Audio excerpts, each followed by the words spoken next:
Choosing the best fertility clinic for you can be overwhelming. If you're looking for treatment in a foreign country, get ready for a real challenge, because there are a lot of options for you to choose from. Feeling lost and overwhelmed by all the information online? When it comes to choosing an IVF clinic abroad, this video will help you to prioritize your needs.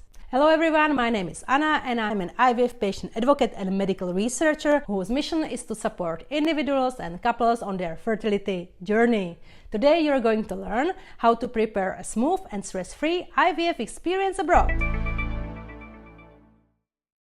Different clinics in different countries have varying legislations, treatment options, IVF packages, pricing options, success rates, accessibility, specific techniques, and so on.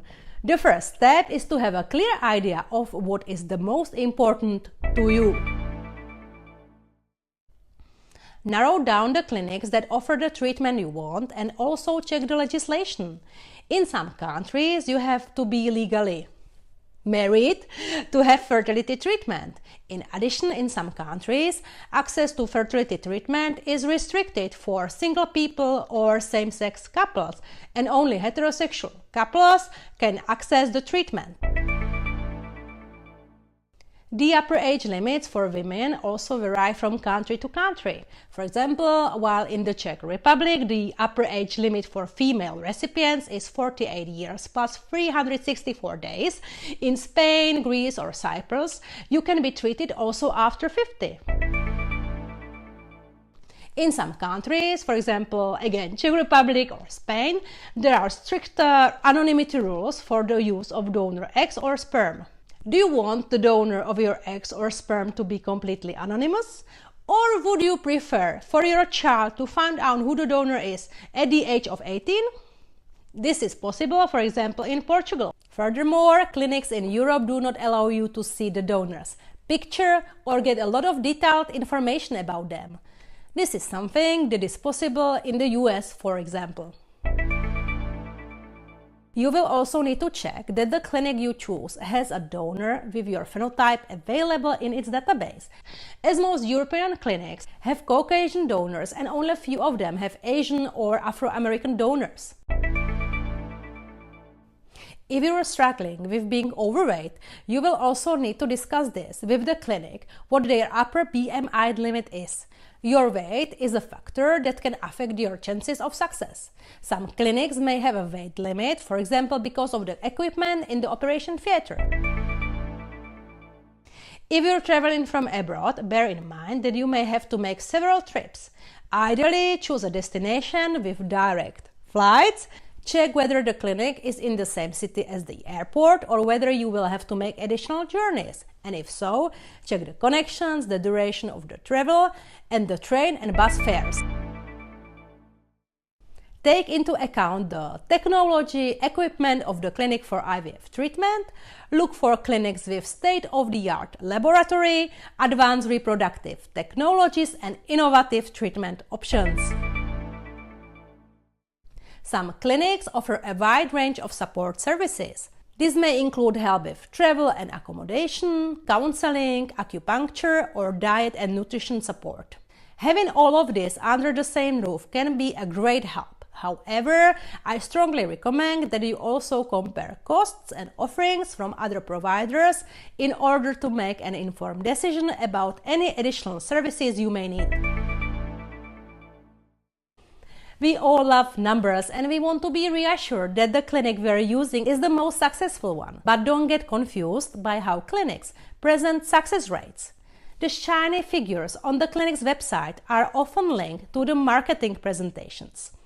Make sure that you ask about the pregnancy success rate and the live birth rate. And make sure that you are given the correct and most up-to-date figures. Ask whether the clinic breaks down the figures into categories in relation to age groups and types of treatment. Remember that the figures are just for your basic orientation. The clinic's success rate is influenced by the patients themselves. If they continue to try, for example, with their own eggs at an advanced age, despite the doctor's advice, they are more likely to have a lower success rate than a clinic that only does egg donation treatments, for example. Assess the qualification and experience of the clinic's medical team. This should include fertility specialists, embryologists, and nurses. Take into account factors such as their education, training, and specialization in the field of reproductive medicine. Fertility clinics offer different packages. Their price list can be a long list of unknown items. Make sure you check the basic prices for IVF, IVF donor eggs, and so on.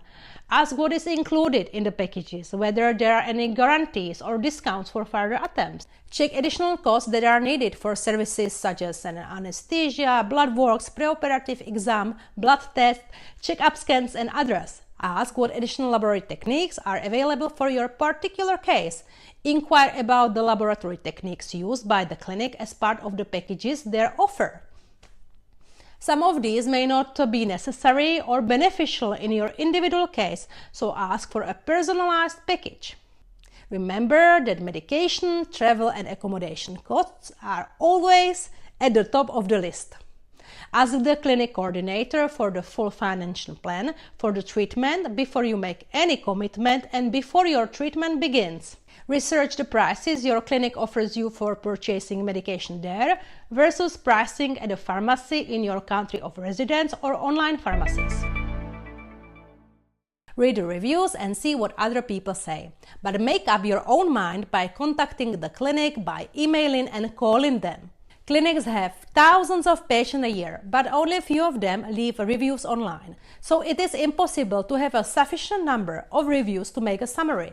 Look at how the clinic deals with negative comments, if they are willing to find a solution. Sometimes negative comments can be also caused by a delusion about the result or by some kind of confusion due to misunderstanding. Positive comments are mainly made by patients who have been able to achieve a pregnancy and might not actually reflect the real situation at the clinics.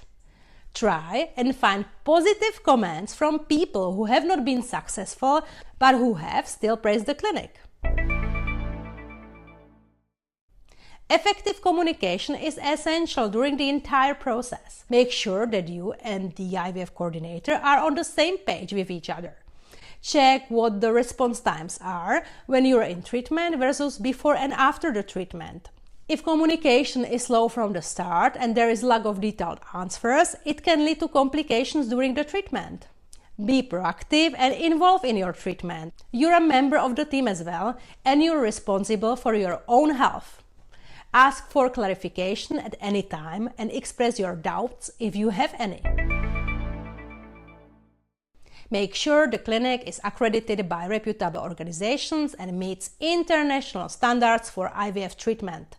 Look for certifications such as ISO accreditation, ESHRE embryology certification, accreditations from organizations such as JCI, national accreditation bodies, and others. Thank you all for joining me today. I understand this can be a challenging journey, but I hope this video has given you some guidance and reassurance along the way. For more information, I welcome you to visit my website aboutivf.com, where you will find all the necessary materials and contact details if you have any questions or you need individual support. Whether you're a passive user of my website or actively seek to work with me, you can be sure that you, as a result, will gain confidence and improve your IVF experience. Take care, try and stay positive, and remember that you're not alone. Together we'll travel this journey with hope and determination. If you like this video, please share, like, comment and subscribe. Thank you again, and I'm going to see you with the next episode.